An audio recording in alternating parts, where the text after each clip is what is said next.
Well, good afternoon. I'm excited to be here with Portland Workforce Alliance and to be speaking with all the different school districts and the 5,000 students, teachers, educators, school counselors, and community-based organizations that have joined this wonderful career fair. We're all excited that next year we'll be back at the Portland Convention Center. But as we together work through this pandemic, we're in the virtual world still today.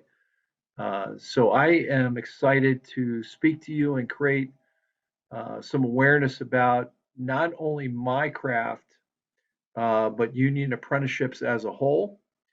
So I'm going to go ahead and kick off. This presentation is being recorded. Certainly, if you want to opt out, you can opt out at this time.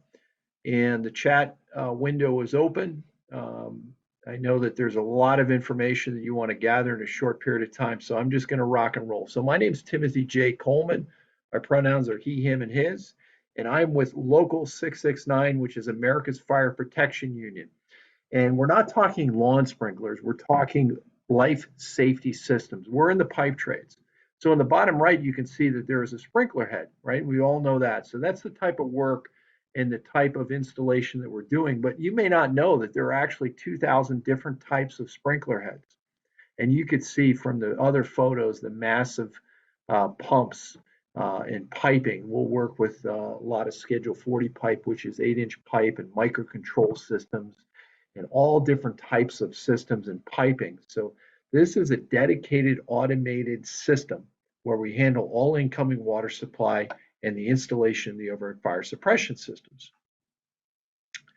So I want to share with you, as we walk through the different types of systems that we put in. This is a architectural rendering of the State Treasury Building in Salem, Oregon, so just to the south of us. And this particular building is end of the world construction. It's earthquake proof, fireproof, and flood proof. And we put in 4 different types of systems. We put in a water system, we put in 2 dry systems, and we put in nitrogen systems. So you're like, holy mackerel, I thought we were just talking about sprinkler systems. We're talking fire suppression. So off to the left is a photo of a data server center. And I had the opportunity, and hopefully you have as well, to get out to Bend, Oregon, and that general market out there. And a few months ago, I was in Three Sisters, Oregon, and I was at a youth build. And what brought me out there? Well, a lot of growth.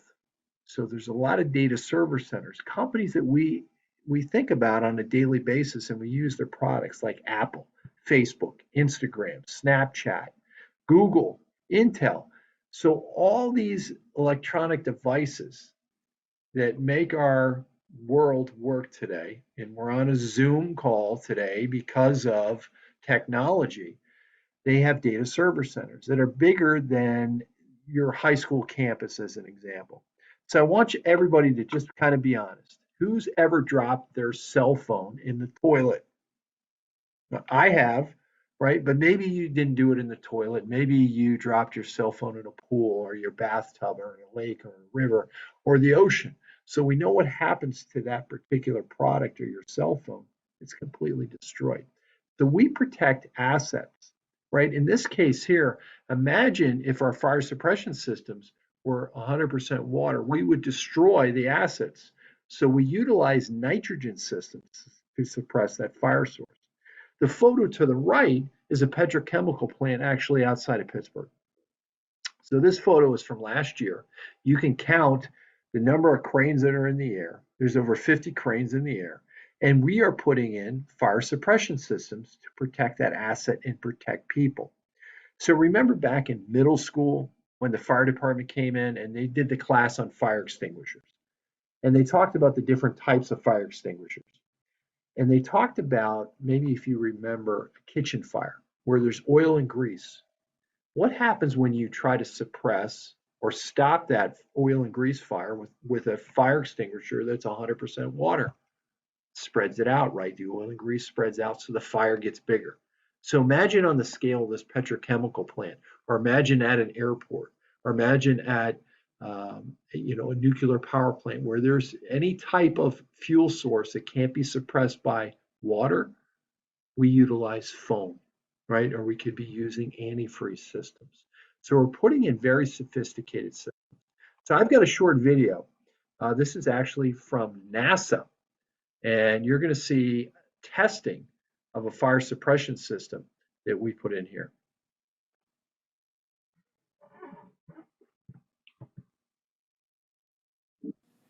Today we're going to test 4802, the high foam expansion system. Today's test consists of the foam will mix with the water. It will go through the generators and it will dissipate through the floor. It has to cover under the wing within 60 seconds, about 90%, and then it has to get up to 3 feet of the hanger within 4 minutes.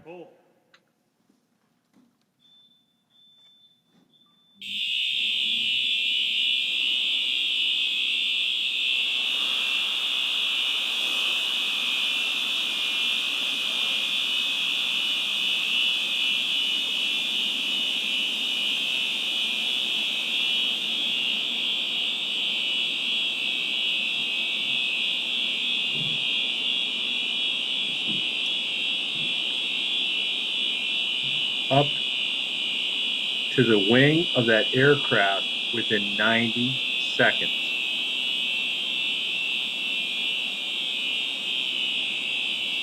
Pretty wild. That's one heck of a bubble bath, right? Yeah, but that's going to suppress any fire source. Okay. So that's pretty cool. So a little more about us. We are a little different. We're what's called a road local. We have jurisdiction in 48 states. We've been around since 1915, and we have membership close to 15,000 women and men, and we have about 2,700 apprentices in our 48 state jurisdiction. Now, I want to paint the picture because I think it's important to understand that my local, right, which is close to 15,000 members, is part of something that's bigger. And that's really important when you talk about size and you talk about solidarity and you talk about strength in numbers, right? We learned in kindergarten, right, to stick together, right? So everything you want to learn, there's actually a book on it that's called Everything You Want to Learn, You Learned in Kindergarten.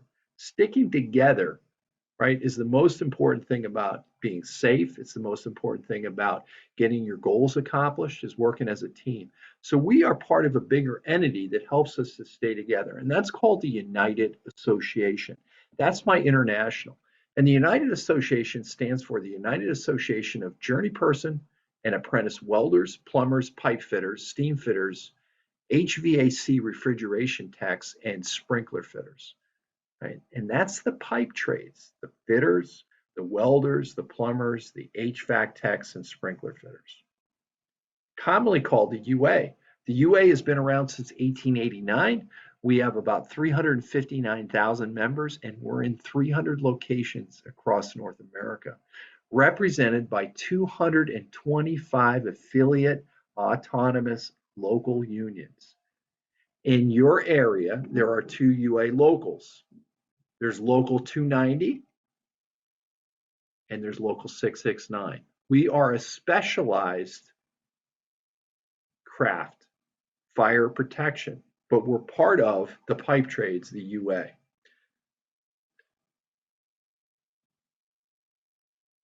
Now, the UA is part of something that's even bigger, and that's called the North American Building Trades Union.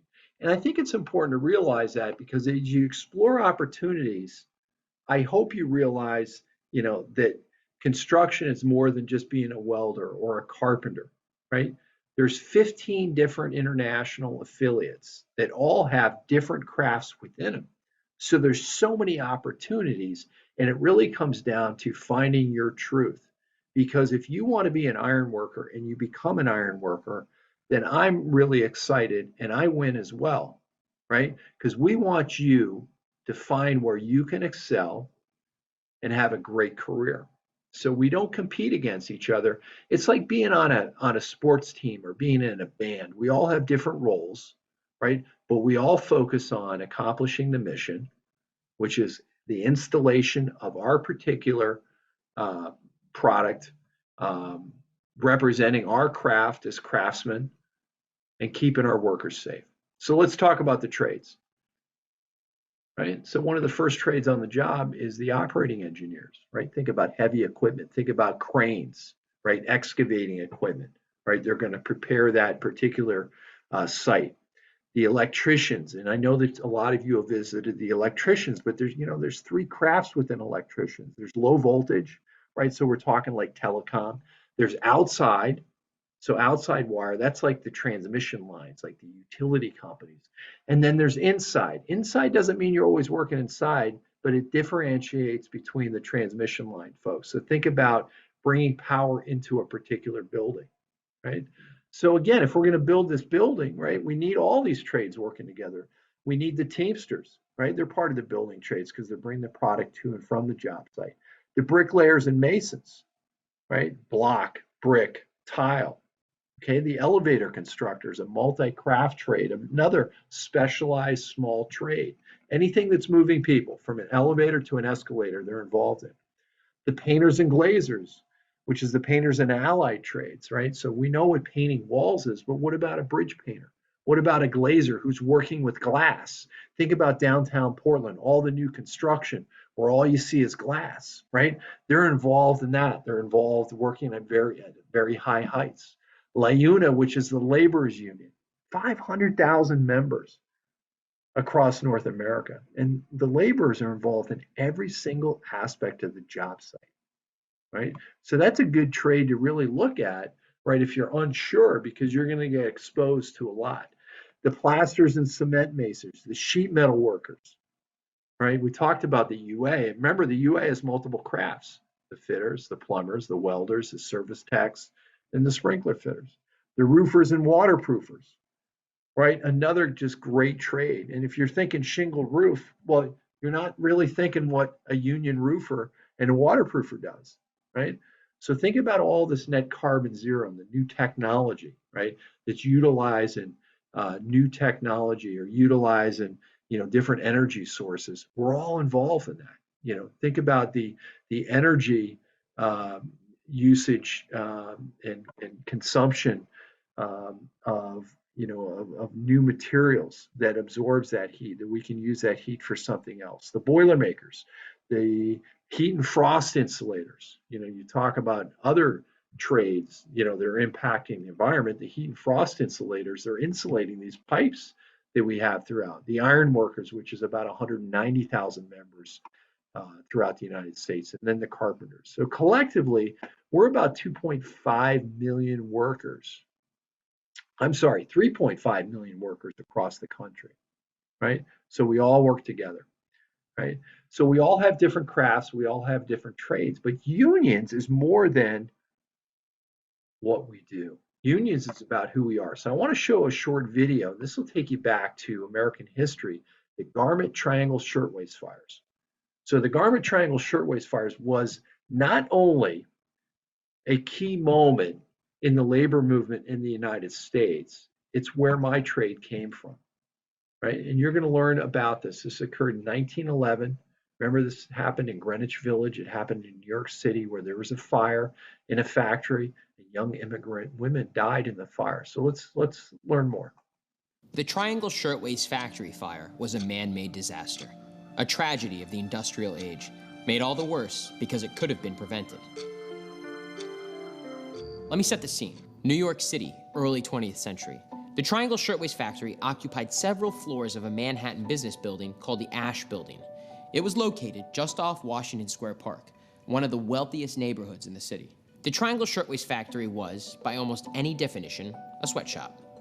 It was a densely packed place. Some 500 people worked there, and the work schedule was punishing. 11 to 12 hours a day, every day. Most of the people employed at the factory were young immigrant women, teenagers even, who didn't speak English.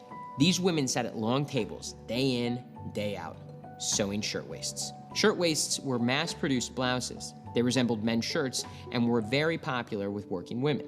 So here's what happened. March 25th, 1911, Saturday evening, the end of the workday, the work week. A fire started in a bin of cotton scraps, perhaps from a cigarette butt. A manager tried to use a hose to put it out, but the hose valve was rusted shut, and the hose itself was rotted away. The factory floor didn't have a sprinkler system, so the fire spread quickly. People panicked. The building had only one flimsy fire escape, and it wasn't nearly big enough. It collapsed. The building had 4 elevators, but only one was working, and it only held 12 people at a time. It managed to make 4 rescue trips before it broke down. Some desperate workers jumped to their deaths down the elevator shaft. Workers tried to take the stairs, but the exit doors only opened inward, and they were kept locked by factory management. Many people were crushed to death trying to get out. Firefighting technology hadn't caught up to the new tall buildings of a city like New York. The fire hoses and ladders could only reach the 7th floor, 1 floor short of the fire. Dozens of desperate workers jumped out of the windows. They chose to die from the fall instead of the flames. Other workers burned to death or died from smoke inhalation. The whole episode lasted just 18 minutes. 144 people were dead. 2 more died later in the hospital, bringing the death toll to 146. Until the events of September 11th, it was the deadliest workplace disaster in New York City history. Days later, on April 5th, a massive funeral protest march took place on 5th Avenue in Manhattan. More than 350,000 people were in attendance. The factory owners, Max Blanc and Isaac Harris, were indicted for manslaughter, but were declared not guilty in their trial later that year. Yet, long after the flames died out, the Triangle Shirtwaist factory fire served as a cautionary tale that helped to redefine the American industrial workplace. The fire was a key moment in the growth of labor unions, particularly the ILGWU, or International Ladies Garment Workers Union. New York City passed measures including the Sullivan-Hoey Fire Prevention Law, which required sprinkler systems to be installed in all factories. It served as a model for state and national workplace safety codes. These measures made American workers safer, but they were too late for the workers who perished one terrible March day at the Triangle Shirtwaist factory. So let's talk about that really quick, right? So here's a tragedy that happened, right? And remember, this fire occurred on a Saturday night, the end of a work week, where young immigrant women, 12, 13, 14 years old, were working in the sweatshop. The doors were locked from the outside. There was no such thing as fire codes. There was no such thing as OSHA. The work week ended on a Saturday night. There was no such thing as the weekend. There was no such thing as child labor laws. In fact, you can go back on the History Channel and you'll see signage when you research the Industrial Revolution, the labor movement, and you will see signage that says, why pay a man $1 a day when you can pay a woman or a child 10 cents? So all these things that we take for granted today, the weekend, minimum wage, child labor laws, fire codes, fire extinguishers, fire exits, pull alarms in your classroom, right? These are a result of unions. So thank a union for that. So that protest of 350,000 people, it was the solidarity where people stood up and says enough is enough. So unions represent people. Our craft is what we do, but we're in the people process. We're there to represent our workers. So let's talk about some other things that unions do, right? And I think this is really important. You've heard the word apprenticeship. Apprenticeship. Maybe you've heard that from your teachers, or you've heard it from your school counselor, or your parents, or your coaches, or your influencers. Hey, look at apprenticeships. So apprenticeship, all it is a combination of on-the-job training and technical instruction. Earn while you learn by doing, and backed up with technical instruction. But I think it's important to really understand the word apprenticeship, and it's a misused word today, right? And there's a lot of misused words, and I'm going to use an example. Here's a misused word, a misused term, multitasking. Came out about 20 to 25 years ago. And basically it says that you can do multiple things at the same time, right? Work on your multitasking skills, right? So you can do that. But the problem is the human brain can only focus on one thing at a time, right? That's why texting and driving is illegal. You're either texting or driving. You can't do both. Another misused word is apprenticeship. Everybody has an apprenticeship. But let me just share this with you. Just because you get a nice set of tools or a nice uniform or a nice company van doesn't mean that you're a plumber, doesn't mean that you're a sprinkler fitter or an HVAC tech. So what is a union apprenticeship? What it is what makes it registered is that our curriculum is registered with BOLI. Our curriculum is registered with the Federal Department of Labor. So our programs are designed like this, and we've been doing it for over 100 years. It's a collaboration between organized labor, the unions, okay, the signatory contractors, that's the business owner. We work together, and we have a training committee that has developed a curriculum, a standard that's approved by federal and state entities, and the curriculum is designed to develop you into what's called a journey person. And a journey person is a subject matter expert. In our case, they're a subject matter expert in the installation, testing, repair, and inspection of fire protection equipment, right? There's 15 different affiliate trades, right? And different crafts within each trade. So each of us has our own curriculum designed to develop subject matter experts. So the programs vary depending on the trade. Some trades are 2-year programs, some are 3 years, some are 4, some are 5. Mine is a 5-year program. All the United Association of Pipe Trades is a 5-year program. Earn while you learn, 10,000 hours of on-the-job training, broken into 5 years, coupled with 1,200 hours of technical instruction. Right? So that's the classroom part. And when you're training in the field, you're being trained by that journey person. That's the subject matter expert. That's what your curriculum is designed to develop you to become. And a journey person is someone that can work unsupervised. There's someone that can train apprentices, right? You have that card that says you are a subject matter expert. So 10,000 hours of on-the-job training and 1,200 hours of technical instruction. We break that down into classroom training, and also you're going to do some virtual training. Here's a staggering number. Okay, last year, in the middle of a pandemic, the North American Building Trades Union, right, collectively, that's all of us, invested $2 billion in training and education.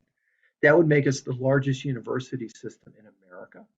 That would make us 5 times larger than the University of Oregon and Oregon State combined. We are America's best kept secret.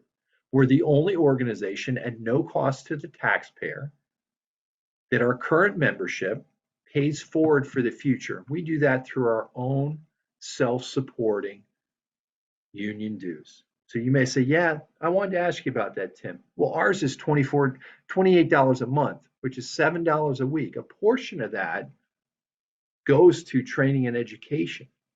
So a lot of the spin is that you got to spend hundreds of dollars on a monthly basis for your union dues. Okay, that's just a scare tactic. $28 a month, a portion of that goes to training and education.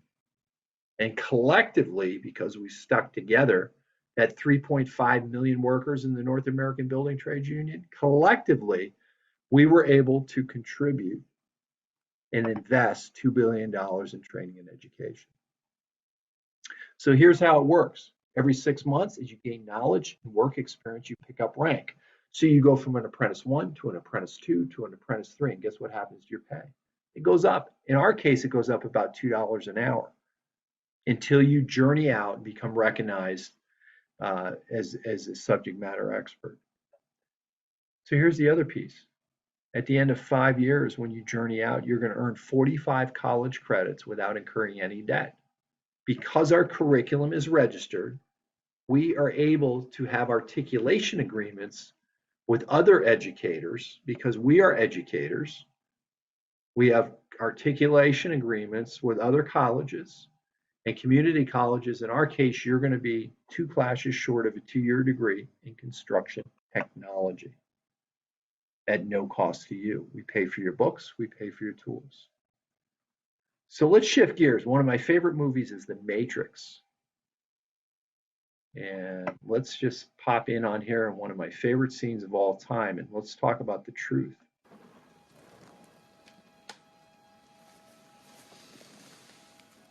This is your last chance. After this, there is no turning back. You take the blue pill. The story ends. You wake up in your bed and believe whatever you want to believe. You take the red pill. You stay in Wonderland. And I show you how deep the rabbit hole goes.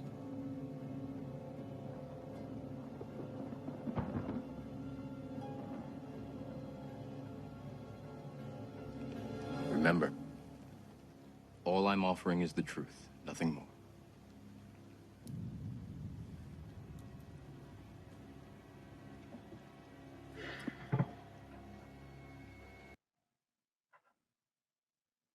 Okay, so which pill did he take, the red or the blue?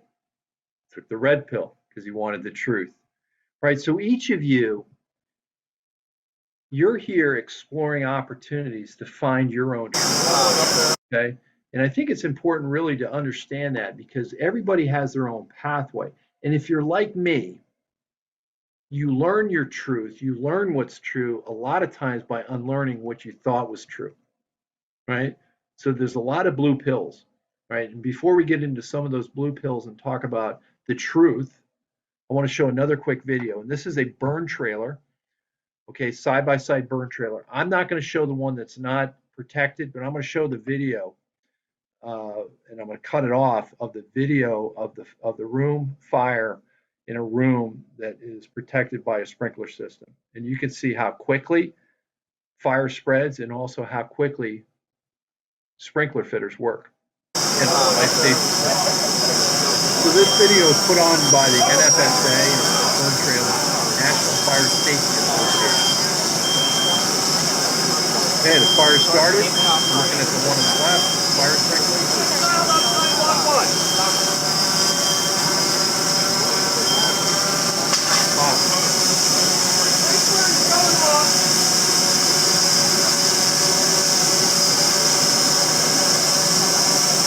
So we save lives. A lot of times the lives we save are the lives of first responders and firemen.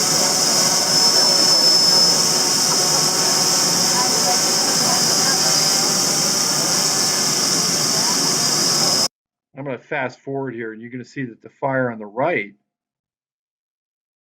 okay, as that goes,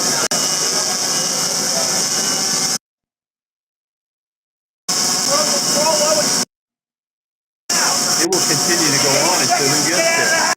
Fire department. That's the only way that fire goes. Right? Watch that. See that newspaper laying on the front? See the newspaper? That's the neighbor's That flashover. is We just hit the street. We're 4 minutes to get here. 5 minutes, 30 seconds. We're getting a whole lot. That's flashover. See that newspaper?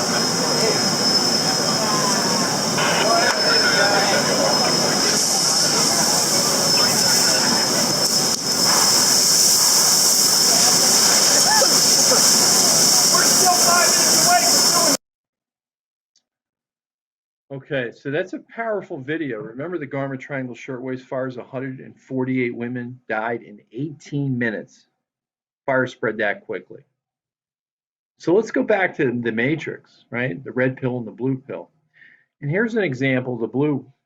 The only way to be successful is to get a white collar job and a 4-year degree. Did anybody ever hear that? Hey, if you want to be successful, you have to go to college, right? And you have to get that white collar job. Well, here's the truth. 60% of Americans do not have college degrees. 31% of those that go to a 2-year school and a 4-year school do not graduate. There's unfortunately a large percentage of students that take out student loans and they never step foot on the college campus, that they already incurred debt. There's 43 million Americans today that currently carry a significant student loan debt. And those that borrow, they borrow $37,000. Did you know over a 10-day period, a 10-year period of paying back that $37,000, that's a student loan payment of about $380 a month, right off the top, $380 a month that's gone. So the other thing is a lot of folks that go on to get their school is they get degrees and they are working in low wage industries, right? Where they're not going to be able to make that living wage. So if your pathway is to go to school, I think that's great. And you should pursue that. But if you're unsure and you're not going to school, don't think that you can't be successful. That's my point. That's false. Because college is a pathway to success, but it's not the only way. So I want you to repeat after me. You don't fail into construction. Right? You don't fail into construction. And that was the old way of thinking. That was not the truth. Is that, hey, try something. Go around the block a couple of times. Try this, try that. And if all else fails, you can go into construction. Thinking that, hey, when you go into construction, you're settling. Right? So we want you to stay on this road to success. Right? So we have this opportunity, and it's the bus is going towards the middle class and it's going to success. And you have an opportunity to get on the bus, right? We need 1.8 million workers nationwide in construction. So there's plenty of seats. But what we don't want, as you get through high school and you move and you start thinking about your careers, we don't want you to get stuck. We don't want you to take an exit. We don't want you to take a detour where you get stuck in minimum wage careers. Did you know that the average age of minimum wage workers is 35? It's not a teenager. 35 is the average age of minimum wage workers. 50% of women and people of color are employed in low wage industries. It doesn't have to be that way, right? If you like to use your hands, right? You like to build, you like working outside, you like to see what happens at the end of the day, right? And you want an opportunity in construction, you're going to make a lot of money. You're going to be represented, right? There's something called wage equity, which means that an apprentice one is paid the same as an apprentice one, period, right? So we don't distinguish based on your race, based on your gender, based on your sex, based on your sexual identity or your sexual preference or your religion, that, hey, you're paid differently. That's not wage equity. Wage equity is that a woman, as an example, is paid the exact same as a man if they're doing the same job. So we fight for that. That's part of unions, all unions, right? Remember, there's 15 different pathways you can choose, right? We're there to represent our workers to make sure that it's a safe work environment. But we also, under collective bargaining, focus on three main things. Number one is living wage, right? Our members are making a living wage, right? They can pay for the essential things in their particular community, having benefits for their family and themselves, and having the opportunity to retire with dignity, right? So you may say, hey, Tim, I've heard this before, is that, maybe you heard this as people talk, is that unions were really cool back in 1911, back in the Industrial Revolution, but we don't need them anymore. Okay, they kind of exhausted their useful life, right? But let me ask you this question, right? And just pop in the chat window and, just pipe in on this. And I appreciate everybody's interaction.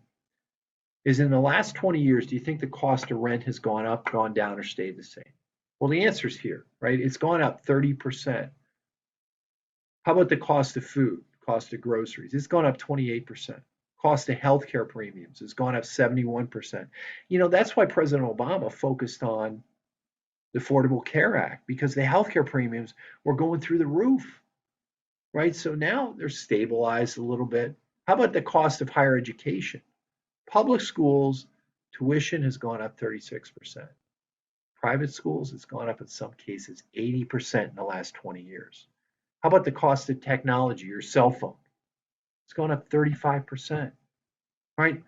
And then recently, we're going through this super inflation period where it's gone through the roof. But what about wages? Okay, this stuff has gone up, but that's okay if the wages keep up because they can still afford it. So do you think in the last 20 years the wages have gone up, stayed the same, or gone down? Go ahead and put it in the chat. Right, so, all right, and I just saw all three, and the answer is yes, yes, and yes, okay? The top 10% of earners, the wages have gone up 32%.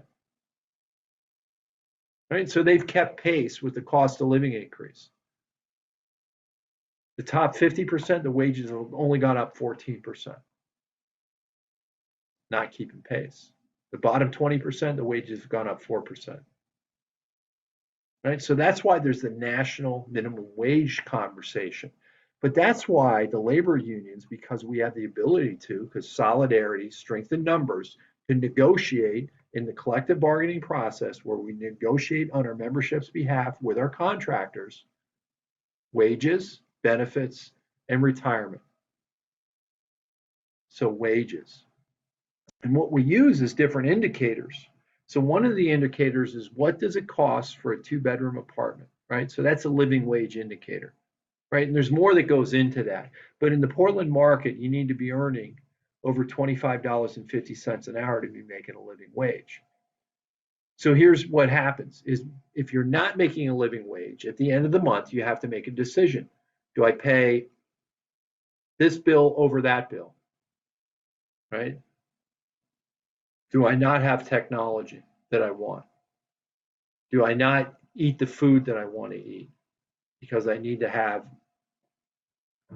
the housing, right? So at the end of the day, you can't pay for everything. You have to make a decision. A living wage means you can pay for that and have money left over. So here's at the end of the first year as a sprinkler fitter in the Portland market in Southwest Washington. You're going to be earning $23.58 an hour. At the end of the second year, remember incrementally, the wages go up $27.58. At the end of the third year, $31.58. At the end of the fourth year, $35.58. At the end of the fifth year, $39.58.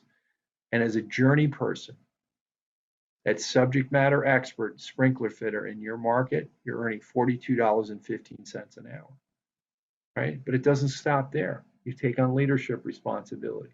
You're in charge of other journey persons and apprentices. You become a supervisor, which used to be called becoming that foreman, right? You're getting compensated for that. So you're earning $45.15 an hour, right? Hey, folks, these are 6-figure careers. This is before overtime. And your benefits are on top of that, right? So it's not $45.15 minus $15 for benefits. No, it's $45.15 in your check. So we're on this pathway. What takes people off? No benefits, not having medical, dental, vision, prescription benefits, and not having the opportunity to retire with dignity. So you will have 100% benefits, and you're not even paying for them, right? That's the strength in numbers, right? That's what we offer through our collective bargaining process. And we also offer that ability to retire with dignity. So if you're like me, maybe you know people that are in their 70s that are working because they have to, not because they want to, because they can never retire. So what's better than one pension plan? Right? And I see the answers, people are chatting in there, 1, 3, 5. Well, let's just agree that it's more than one is better. We have 2. Here's the first one. You're going to get $135 a month for every year you work. So you all are young. You're coming out of high school. Let's say you work for 40 years. 40 times 135, and you can check my math. That's $5,400 a month. Well, let's put that in perspective. What does that really mean? Well, $5,400 a month times 12 months in a year, that's $64,800 a year. This is after you stop working. And it's not just a check. You're getting that every single year. You're getting the $5,400 every month, 12 months out of the year. And the life expectancy that will get you to 80 years old in the United States, let's take that 64,800 and multiply it by 20. That comes to $1.296 million. That's under this current contract. Because by the time you all journey out, that 135 will be 140. Then a couple of years later, it'll be $145 a month. But currently, we'll just use 135 over an average life expectancy. That value, without you contributing a dime, you will have $1.3 million pension program. pension too. The contractors contribute. This isn't your money. This is their money contributing to your fund, your money now, $7.83 an hour. Let's do the math on that. $7.83 times 40 hours in a week times 52 weeks in a year. That's $16,800. Hey, you do that by the 40 years until you retire. That's $651,000. That's a nice chunk of change. But the story gets better because you're collecting interest on that investment. So the average 401k interest rate is 7%. The compounding interest of $16,800 over 40 years at 7%, that money grows to $3.353 million. So that's a combined amount of $4.5 million. So that means if you're not represented and you don't have those extra benefits, that you're going to have to save that money on your own. You would have to go out and save, okay, the $64,800 a year and the $651,000, right? This is before you even invest a dime. Now let's just say you invest $1 a year or $1 an hour, right? Think about how much that's going to grow. Or you do your own stock trading on your own, right? You don't fail into construction. This is a game changer, right? And I know benefits don't mean a lot to you right now, but they are very, very important. And that's why we have been recognized as the #1 pathway to the middle class over the last 100 years. And that was cited in the Wall Street Journal by Cornell University, an Ivy League school. And they cited that 4 years ago. So let's shift gears. I'm going to show some drone videos now, right? Now, I appreciate that comment. Yeah, absolutely right. Yeah, and we've got a number of students here that they have parents that are in the trades and represented by unions, and you should be proud of that. All right, so let's watch some drone videos. I want to get specific and show some videos here about what we do at Sprinkler. In this one here, you're going to see women in construction, and you're going to watch a number of sisters in Local 669. A number are from the Portland market.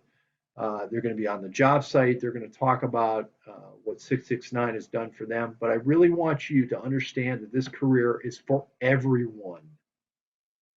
This career is for everyone. In fact, the UA in the last 2 years has had a 78% increase of women coming into our trades. Someone told me construction was a man's job. I would say what I've always said, which is absolutely not. Women can do anything a man can do. I can do anything a man can do. Anything that my brothers or my dad could do, I can do it just as well, or if not better. It seems like there's more and more of us out there, and I think that it's awesome for women to work with their hands and use their minds in different ways. Want to be as passionate about your career as these women? Want a career that guarantees equal pay regardless of gender? We're looking for you.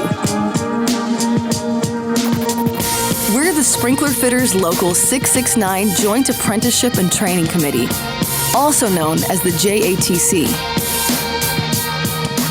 All across the nation, infrastructure, property, and lives are protected thanks to the work of well-trained and highly skilled sprinkler fitters.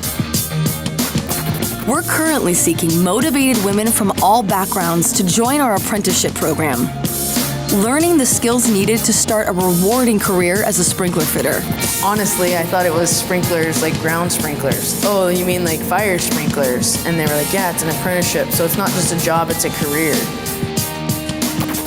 We'll train you to install and maintain fire protection systems, including commercial and industrial structures, power plants, hospitals, factories, and more.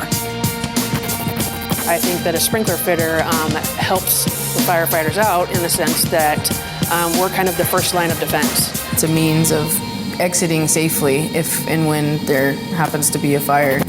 Sprinkler fitters work hard to ensure that the potentially tragic consequences of fire never become reality. Think of it as being a proactive firefighter, working in advance through the careful design, installation, and maintenance of some of the world's most advanced sprinkler systems. I do get a lot of satisfaction knowing that what we do is help to save lives. It's super important. This is challenging work, often done in the air, on ladders or lifts. If this sounds like your type of career, there has never been a better time to consider an apprenticeship in the sprinkler fitting trade. So it's a 5-year apprenticeship program, and it goes hand in hand with schoolwork. Our apprentices complete a 5-year program that provides both on-the-job training and free classroom instruction.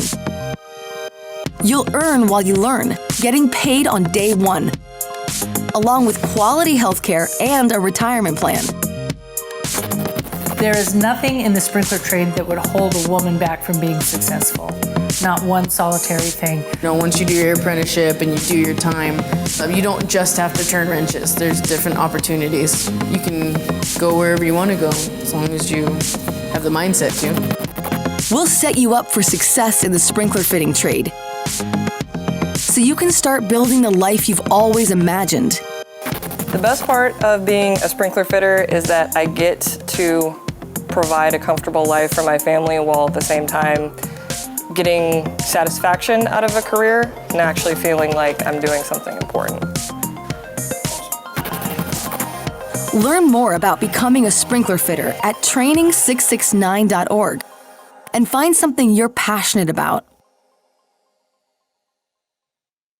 Okay, so now we're going to shift some gears here and we're going to watch some drone videos. So this is from a medical center, and if you ever wondered what it's like behind the envelope of a building, here's some drone footage. And I want you, as you look around, you see our pipe hangers on the rack off here to the right, and look above. That's where we're going to hang our pipe from, right? Those are big pipe hangers. Every day for a sprinkler fitter, it's very diverse. You're not doing the same thing every day. You're putting in pipe hangers, drilling those, running pipe, cutting pipe, threading pipe, grooving pipe, installing pumps, doing fire caulking, working on bringing in the water supply into the building, so you could be working alongside the electricians that are working on the ground, right? As you look around, think about all the trades that you see here in this drone footage, right? How many do you see? Right? You look at that steel decking, you look at the concrete,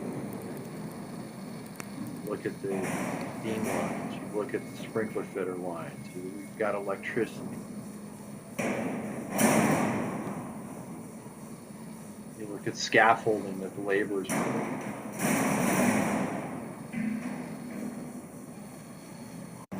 Okay, this one here, I want you to see where we come in. We typically go in right before the sheet metal work. So if they fly the drone, you're going to see some duct work, right? And you're going to see some black pipe. You'll see the hangers again. And I want you to really just kind of see the type of pipe, the size of the pipe that we're dealing with.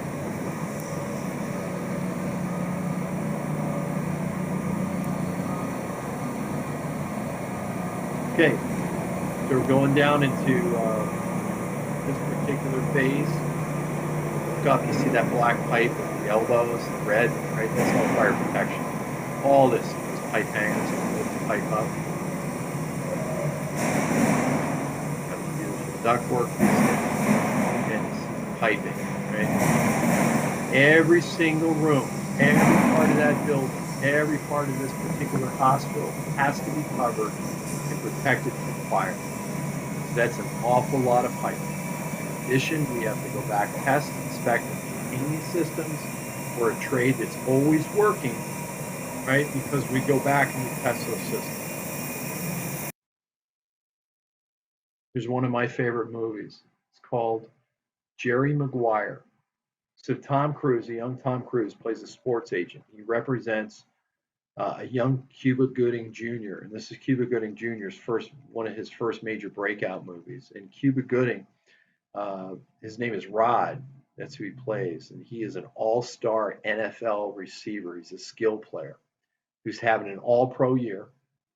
This is his contract year. He's a free agent. So he calls up Tom Cruise, right? And he wants to make sure that Tom is representing him so he can get paid. What can I do for you, Rod? You just tell me, what can I do for you? It's a very personal, important thing. Hell, it's a family motto. Are you ready, Jerry? I'm ready. Just want to make sure you're ready, brother. Here it is. Show me the money. Every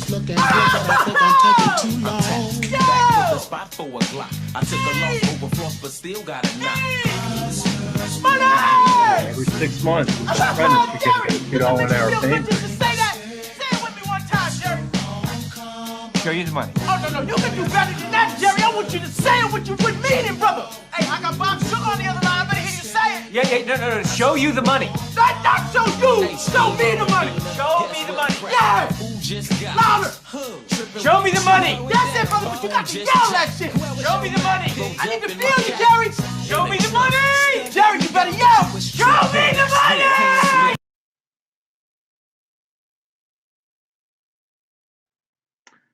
Yeah, it's more than the money, right? So if all you're doing is chasing the money, you're not going to be happy, and it's probably not going to work out, right? But if you're going to do the work, you might as well get paid what you have earned. But it is more than the money, right? So I want you to think about, when you use your hands, you have a sense of accomplishment. At the end of the day, you could say, I accomplished this, right? It's a lot of great feedback when you work in the trades. Think about the work that we're doing with net carbon zero. We already talked about, down in Salem, the end of the world construction. We're on the cutting edge of protecting the nation. We test, inspect, and maintain these systems. We don't really lay off, because we're always working. We've had less than 2% unemployment for 15,000 people. We work in smaller crews, right? Which is more one-on-one training. Right, so some of the trades, maybe they have a ratio of 20 apprentices to one, to one journey person. So I want you to think about it. It's more than the money. Think about the HVAC refrigeration tech. Think about ventilation systems, how important they are to be installed properly during the middle of an airborne pandemic called coronavirus, COVID-19. How important is that ventilation system in your school, in an airport, in an assisting living center? How important is that refrigeration tech that works on refrigeration systems in railroad cars, in trucks, in distribution centers and warehouses that is housing the vaccine that has to be frozen? How important is the sprinkler fitter system in a nursing home, in a stadium, in an apartment complex, okay, in a building where there's thousands of people that are working? How important is that? This is essential work, right? So it is more than the money, right? This is worthwhile work, right? This is not only honorable work, this is vital, right, to our economy today. And that's why, again, show me the money, but it's more than the money. It's the benefits, the opportunity to retire to dignity, and having a great career where you're learning a life skill. That's why we have been called the #1 pathway into the middle class. So we want you to stay on the road to success. Remember, you have 15 trades that you can pick from, right? So here's our process, right? And let me just quickly look at some questions in the chat room. Okay, it has to do with how do I get started? Absolutely. Okay, so you're going to get my contact information from your educators. I will walk you through the process, but on that QR code that have been sent out to your educators, there's a QR code to videos. You can watch 6 more videos. There's one to get started. You have to be 18. You have to have a high school diploma. And you have to have a GED. You have to pass a drug test, and you have to pass a physical. But we have what's called open enrollment. You don't have to wait on the apprenticeship class to start. We hire throughout the year, and our contractors are the ones that hire. So you're going to go to get started. You're going to fill out a profile. It takes you 3 minutes.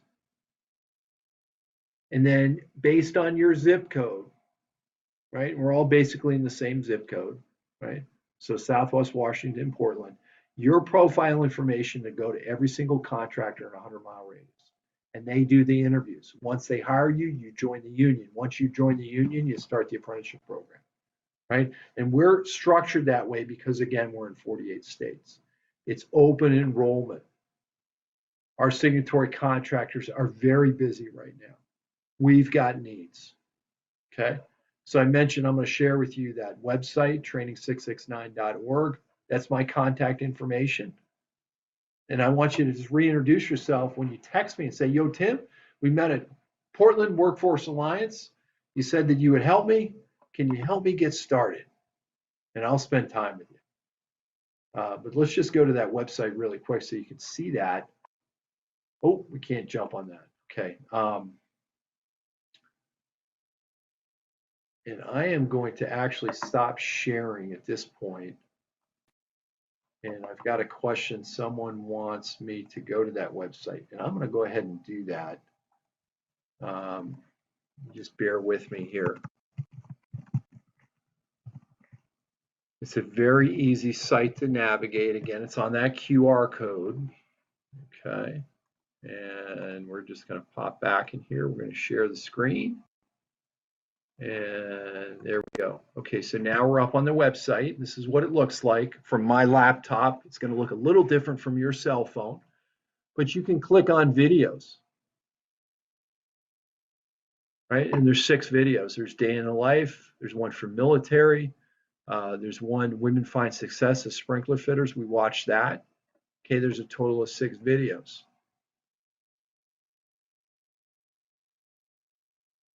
And there's About Us that talks about our history. But here's the Get Started, okay? So you're going to go here. You got to be 18. You have to have a high school diploma, GED, physically fit, do the work. If you're military, you have to have an honor roll or dishonorable discharge. If you're not military, you still have to check that box. So it's worded a little, it's confusing. And then we talked about the drug test and the physical. So you check all the boxes. Click on next step. There's an opportunity to watch a video to learn more. We're just going to skip that for now. But when you go through, I want you to do that, and you're going to fill out your profile. Name, address, zip code, phone number, veteran status, high school, how'd you hear about us? And I want you to put in here PWA, and then you can just put my name in there, Tim Coleman. PWA,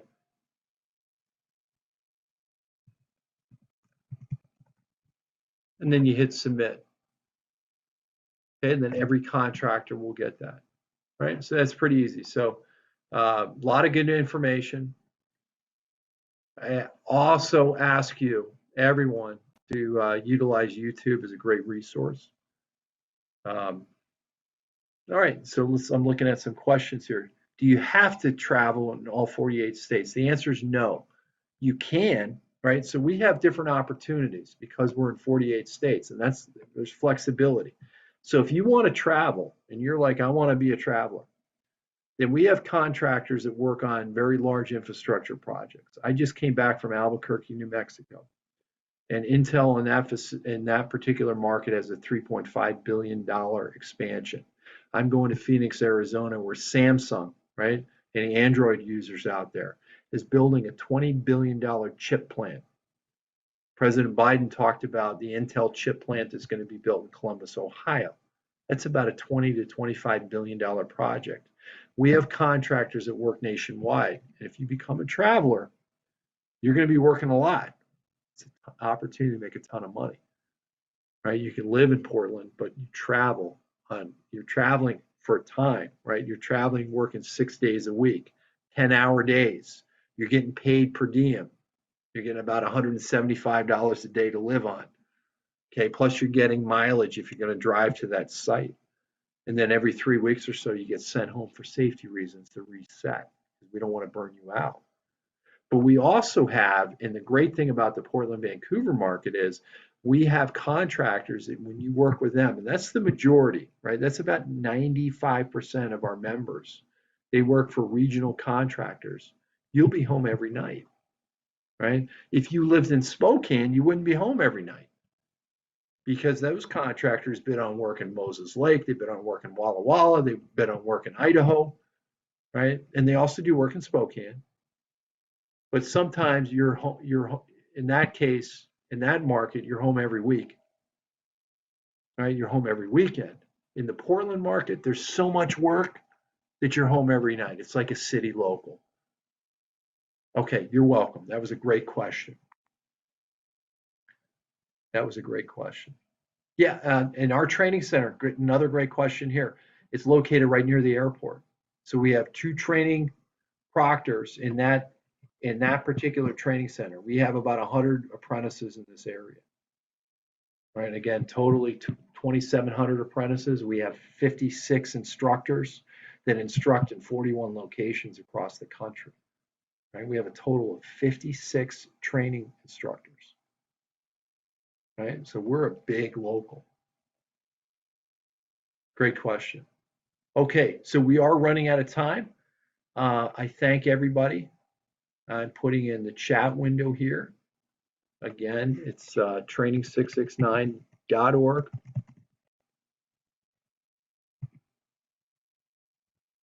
And my name is Timothy Coleman. And you can hit me up at ny669jtcrecruiting, gmail.com. Okay, thanks again, everyone. I hope you have a great day and enjoy the rest of this wonderful conference. There's a lot of great vendors. I know that I saw the laborers. I saw the IBEW and NECA. I saw them here. So the carpenters are here. So please take a look at some of the other trades. And again, thank you for your time and energy.